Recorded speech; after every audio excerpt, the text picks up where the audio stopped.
Miss Sophia, we are live. The stage is yours. Thank you. Hello, everyone. It is with deep respect and shared commitment that we welcome you to our third series of Women Ascension, Heritage and Cultural Preservation. Today, we will explore the heritage of the Krio culture and language. I am Miss Akumu Sophia, an educator with over 9 years of experience in teaching English language and literature. I am passionate about fostering learning, advancing gender equality, and empowering communities. I am also the founder of the PAMA Education Initiative, an initiative which works to expand access to education and support women's empowerment.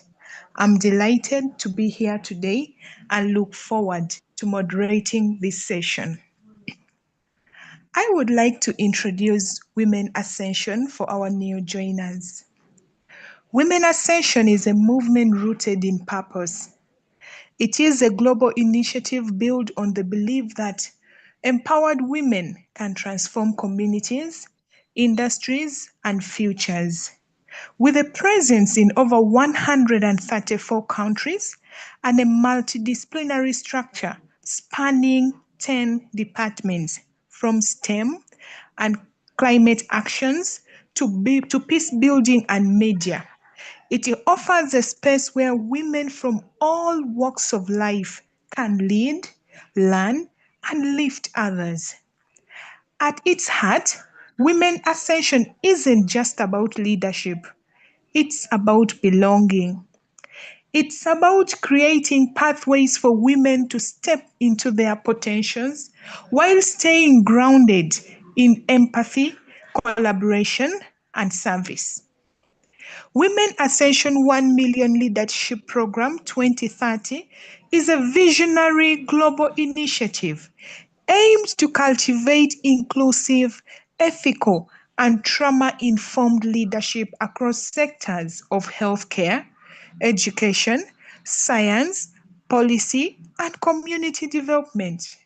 With the vision to empower 1 million women, youth leaders, and change makers by the year 2030, with the tool to lead with empathy, resilience, and impact, aligned with the UN Sustainable Development Goals. What makes the Women Ascension 1 Million Leadership Program unique? Fellows rotate through departments, gaining hands-on experience in advocacy, digital literacy, policy, and storytelling. The curriculum is deeply aligned with the UN Sustainable Development Goals, especially gender equality, education, climate resilience, and peace. Mentorship and community are central to our fellows, supported by a global network of change makers who believe in leading with integrity and vision. This program doesn't promise instant success. Instead, it offers something more meaningful: the tools to recognize opportunities, the courage to act, and the wisdom to serve. The Women Ascension Department of Heritage and Cultural Preservation is dedicated to safeguarding cultural traditions, amplifying women's voices in heritage practices, and ensuring that the richness of our collective identity is passed on to future generations. Through research, advocacy, and community engagement, we strive to preserve cultural legacies while promoting inclusivity, empowerment, and sustainable development.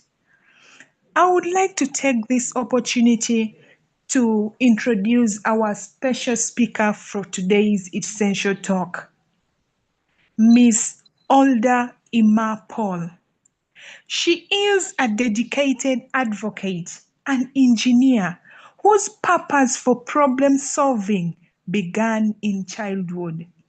Her love for fixing things inspired her to pursue mechanical engineering, and she is now focused on obtaining a degree in culture engineering. This unique combination of skills enables her to address both technical challenges and societal issues. As the founder and executive director of Defend You, an organization committed to supporting youth and underprivileged communities, she strives to be a voice for the voiceless. Her works includes advocating for women who are victims of sexual and gender-based violence, ensuring they receive the support and resources needed to rebuild their lives. Beyond her advocacy efforts, she runs a home where she cares for 5 girls, including 3 underprivileged children and 2 orphans. This initiative is deeply personal to her, and she is devoted to nurturing and empowering these young women. Huldah has collaborated with several organizations and has been honored with various awards for her community contributions. Despite these achievements, she remains eager to explore new opportunities for growth and impact. With continued support, she hopes to expand her efforts and make a lasting difference in the lives of those she serves. Let me welcome our speaker for the day. Madam Huldah, you are most welcome. Thank you very much. And thank you for that introduction. I really do appreciate, and it's always a pleasure to be among like-minded people. And I'm superhero and super women. Today I'll be talking about the heritage of Krio culture and language. So Krio is like our own ethnic language that we speak in Sierra Leone. So apart from English, there's Krio, there are other languages, but today I'm going to focus mainly on Krio. So the Krio people are an ethnic group primarily descended from freed African Americans, the West Indian, and recaptured Africans who were settled in Freetown area. So starting from the late 18th centuries. And the Creole language is an English-based Creole that serves as a lingual franco. So it's like lingua franca is like our local language, like where we want. If I come here now, I want to say, how are you all doing? I'll tell you how una all they do, how the body. So how the body is, how is your body? How are you doing? How are you feeling?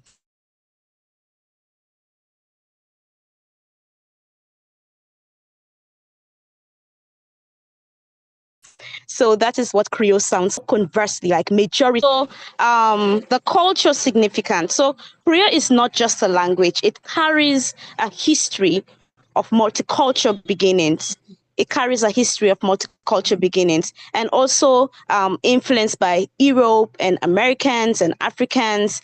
It's also like a language of trade, common conversation, and the core identity of Freetown. So when you come to Freetown, everybody expects you to speak Creole. So we even have foreign people that come and they really want to learn the language because it's like it's easy to communicate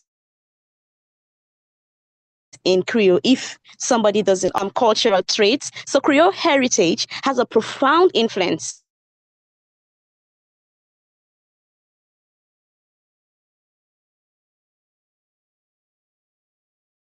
on a wild Sierra Leone culture. As when it comes to architecture, the Creole structures, and we still have few. Some of them have upgraded, but we still have few. And I have my younger sister who is now an architect, and she worked on the board construction. So like she's still they're trying to preserve the board houses.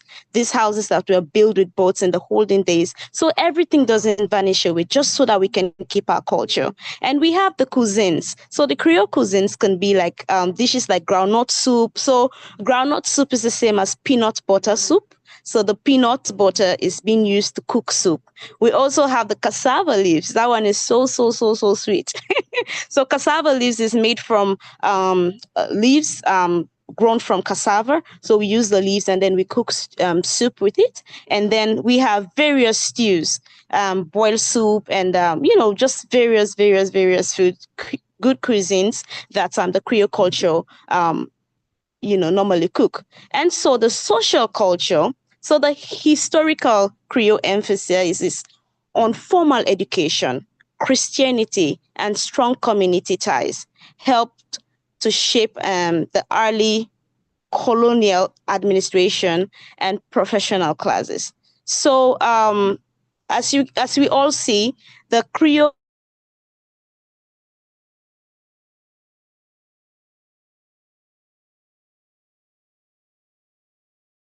culture here in Sierra Leone is like tribe or culture. See people from other tribes, but when they behave, when they act, when they speak, they tend to ask them, "Oh, are you Creole?" Even me, I'm from a different ethnic, but everybody tends to ask, "Are you Creole?" Just because of the way I was brought up at home.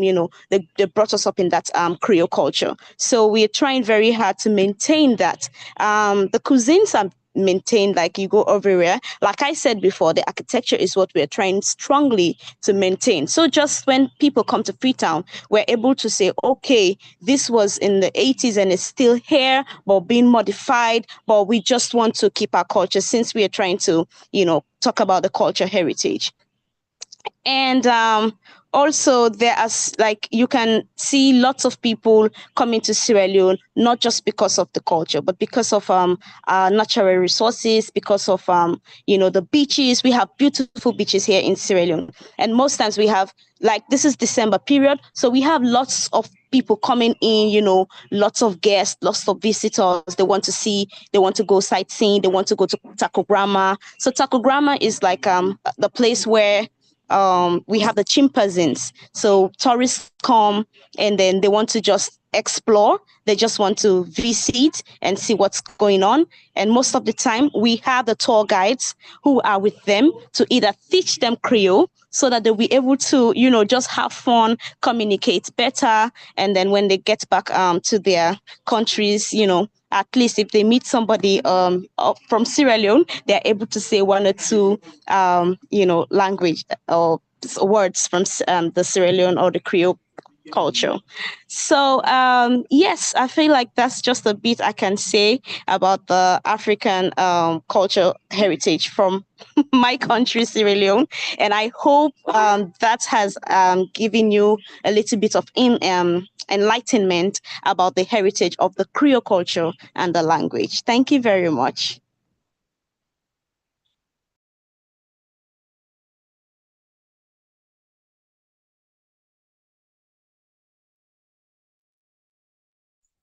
Thank you so much for telling us about that beautiful culture. It's really Yeah. inspiring, and we So yeah. I'm going to teach you something now. So when you want to say thank you, it says tenki. You say tenki. So it's like tenki, Tenki. So you want to say thank you very much. You say tenki or boku tenki. Oh, thank you. Thank you. That's nice. So that's the Creole culture. Wow, that's That's it. really That's cool. it. Yes. And una all tenki. So I said everybody thank you. Yeah.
Hello, dear Miss Huldah. We have a question for you here in the comment section.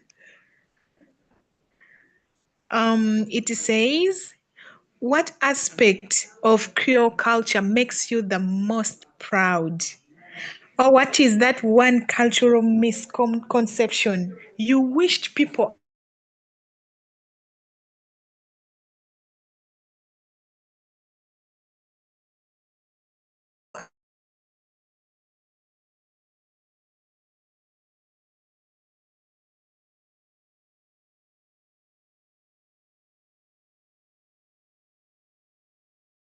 Hi, Miss Huldah. Are you still there?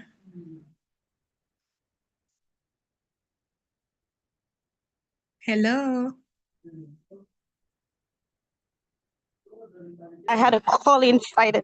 I needed to speak. Yeah. Question again? Oh, the question says, what aspect of the Creole culture makes you the most proud? What makes it okay? What part of it makes me the most proud is the fact that Yeah. the Creole culture is accommodating. You know, we can blend. We are very flexible, and we are not partial with our language. Or let me say, one thing also that makes me one thing that makes the Creole cultural aspect unique, or makes it more influential, is that the language is one. The language, because even when you go to Nigeria, some of them tend to understand the Creole because their broken pidgin almost sounds like Creole. So they also enjoy it. And the architectural heritage is one again. So the wooden houses, because by the time I grew up, I've never lived in a wooden house, but I have visited friends that have, that live there. And it's just so nice to see that apart from the cement, apart from the bricks, there's something else, something innovative, something of another different architectural style can be used, to build a house, and you can stay in there. Nothing happens. The rain comes, it's just there. So, yes, I feel like that is it. Yeah.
Oh, sorry, my network just went off a little.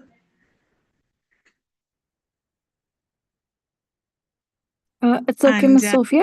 You are now audible. You can proceed. Thank you. okay, there were some questions on the chat, but it has even now disappeared. I can't see it again. I don't know if she has already answered it.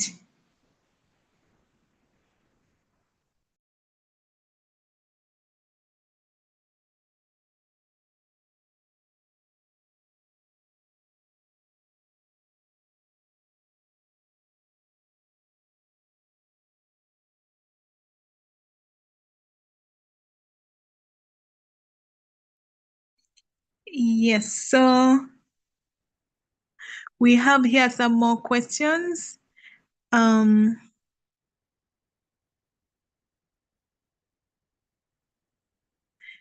question says, what is one cultural misconception you wish people understood better?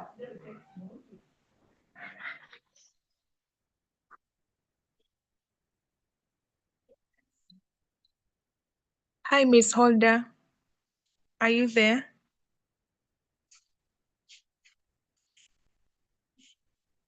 Hello, can you hear me?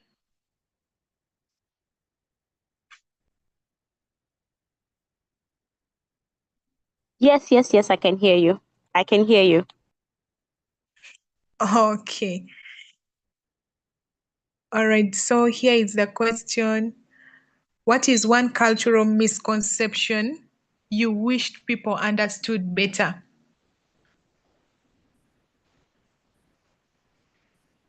Dear Miss Sophia, I guess the speaker is going to type it and then you can read it out loud for the participants.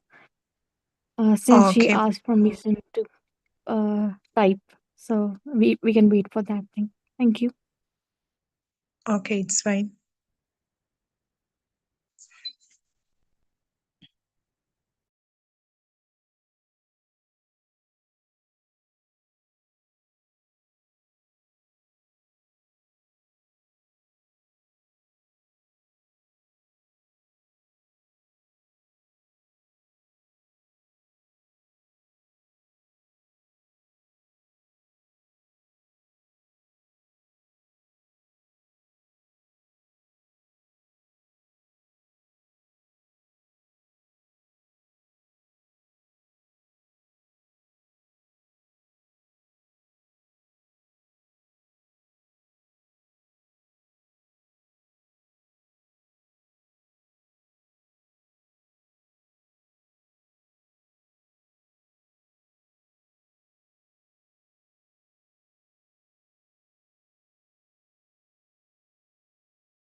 Yeah, so permission because I have to be attending to something inside because my boss will call me and then yeah. So the misconception, the idea that Sierra Leone has one uniform, simple culture, often defined solely by a colonial history, yeah, or by Freetown or just the Krio culture we discussed.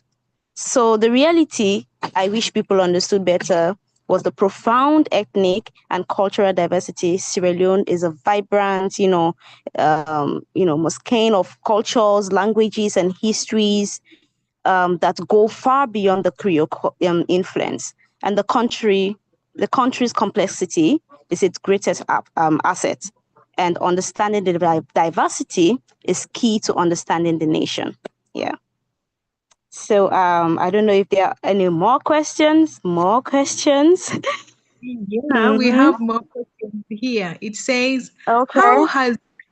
how has Krio music, storytelling, or dance influenced broader Sierra Leone culture? So the Creole, the influence of the Creole music has played like a significant role, in blurring and even erasing cultural borders within Sierra Leone. So it's acting as a powerful force for the nation's cohesion and shared identity. While the Creole people are, ethnic majority largely concentrated in Freetown. So we have more of the Creole people in Freetown. Yes, and then the yes, in Freetown, and then their traditional music have spread across the country, primarily through the language and the creation of popular. So basically, the language, like I said, is very, very much easy to, let me say, understand, because it's like you twisting English a bit and then just adding a little bit of your here and there. But another thing is one thing is that when we talk about the Creole culture, especially when it comes to the music, it is danceable. It takes you back in the days. Even me as a young person, if I listen to the music, I'll tend to vibe to it. Yeah, it's adaptable. Yeah. Okay, that's beautiful. And then another Yeah. question here is, what are some key cultural traditions or ceremonies unique to the Creole community? Oh, the Creole community, they are so unique when it comes to their dressing. So there is this thing called a print. So when you see somebody with a print, you tend to, associate them with Creoles. Because in Sierra Leone, we know that Creoles are the ones that normally use the print. And it's like a nice material material that they sew, and it's beautifully done. Yes, so when you see them, you know that, oh, they're representing the Krios. And when it comes to their events, especially when it comes to their weddings, they have the cultures, the way, they have to knock, the way you have to come to them, how you have to meet the family of the bride, what you have to do. Like, it's a whole process. It's a whole process, but it's fun at the end of the day. And one thing about them is that they love education. They love to be educated. So once you are a Creole person, you are going to school. There is no way you're wasting any money or sitting idle. You need to learn something. You need to do something, just so that at the end of the day, you don't sit down and start depending on maybe your family's money or your family's wealth. At the end of the day, you're educated to do for yourself. You're educated to live life. And then even after you leave your parents' home, you can live anywhere in the world. Yes. Any more questions, please? I don't see any more question here, but Okay, Mama, okay. Yeah. Mama here is saying thank you. Oh, I've forgotten the Oh, thank you again. how, how do you say thank you? thank you, thank you. You said thank you. Oh wow, thank you, thank you. Mama Magin Yes. is saying thank you. Thank you, She's thank going you. to look into Creole music on YouTube, and she hopes to learn some new moves. Wow, this is beautiful. Thank you so much, Miss Holder, for this wonderful presentation. Please do, You please know, do. culture, That's culture is important. really, yeah, culture is really so diverse, and every day we get to learn that there is something that you don't know about something. So it's really a beautiful thing to come together just like this. We really appreciate your presentation. Thank you too, and I do appreciate everybody. And I hope one day you guys visit Sierra Leone. It's a beautiful country located in West Africa. You have lovely beaches, you have nice hotels you can stay in, and just come and enjoy our food, our culture. And I thank you once more. I love you guys all the way from Sierra Leone.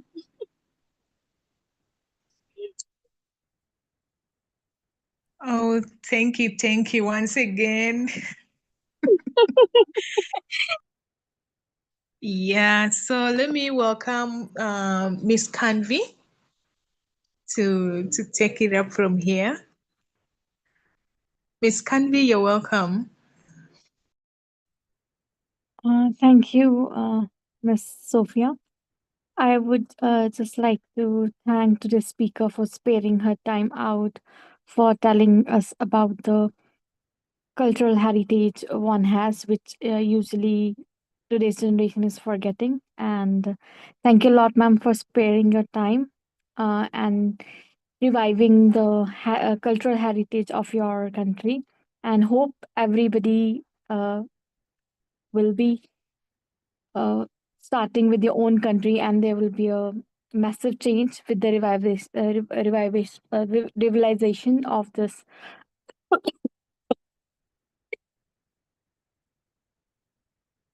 Sorry. Uh,